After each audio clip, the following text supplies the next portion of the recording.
तुम्हारे अंदर सिर्फ बिना शर्त प्यार था और वह चीज तुमसे छीन ली गई। तुम्हें कभी पैसे का लालच नहीं था, तुम्हें कभी माया का लालच नहीं था, लेकिन फिर भी लोगों ने तुम्हें धोखा दिया और वह चीजें तुमसे छीन ली गई जो तुम्हें कष्ट पहुंचाई। अवश्य ही तुम्हें कष्ट मिला। ऐसी बात नहीं है कि तुम्हें कष्ट नहीं हुआ है। तुम्हें दुखी और परेशान किया गया क्योंकि तुम्हारे अपने ही लोगों ने तुम्हें अपमानित किया था। इसीलिए जब कोई विशेष चीज तुमसे छीन ली जाती है तो विश्वास करो या ना करो, बहुत दुख होता है। लेकिन तुम इतने शक्तिशाली हो जाते हो कि कोई भी तुम्हारे सामने खड़ा नहीं हो सकता। तुम्हारे नफरत करने वाले और दुश्मन यह सब देख रहे हैं कि हमने इस शख्स के पास कुछ नहीं छोड़ा है।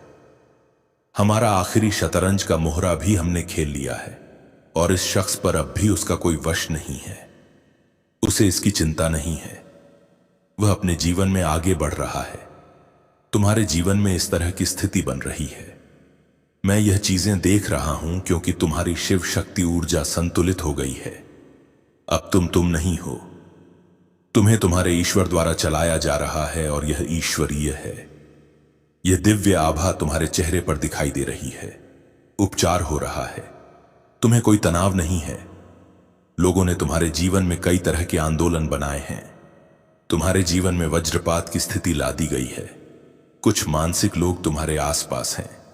यह कहा जाता है कि सच में यह लोग बहुत बेवकूफ हैं। यह तुम्हें इमोशनल बेवकूफ बनाना चाहते हैं। इनमें से कुछ लोग मानसिक समस्याओं का शिकार होने वाले हैं। देखो, उनका दिमाग खराब होने वाला है, वह बहुत कमजोर होने वाले हैं। कुछ लोग मानसिक समस्याओं से पीड़ित होने वाले हैं। वे खुद के बहुत करीब हैं। वे समझते थे कि तुम तीव्र बुद्धि के हो। यह चीजें मैं यहां देख रहा हूं। कुछ लोग पूरी तरह से थक चुके हैं क्योंकि तुमने वह सब कुछ छोड़ दिया है जिससे तुम इतने जुड़े हुए थे। तुमने उन सभी बोझों को त्याग दिया है जो तुम्हें इस स्थिति में फंसाना चाहते थे। बचा है, तुम ऐसे हो गए हो कि अब अगर तुम्हें खाना है तो मुझे और निकल जाओ। देने के लिए कुछ नहीं है। तुम इतने ऊर्जावान हो गए हो कि अब तुम अपने नफरत करने वालों और शत्रुओं को खुली चुनौती दे रहे हो। जो कुछ भी तुमसे छीनना था वह तुमसे ले लिया गया है। अब तुम्हारे पास देने के लिए कुछ भी नहीं है। अगर तुम्हें खाना ही है तो मैं हूं एक इंसान। मुझे खाओ और मेरे पास तुम्हें देने के लिए कुछ भी नहीं है। आप इस समय इस प्रकार की शक्तिशाली ऊर्जा में हैं और यही आपके सिर और दुश्मनों की हवाएं बदल गई हैं।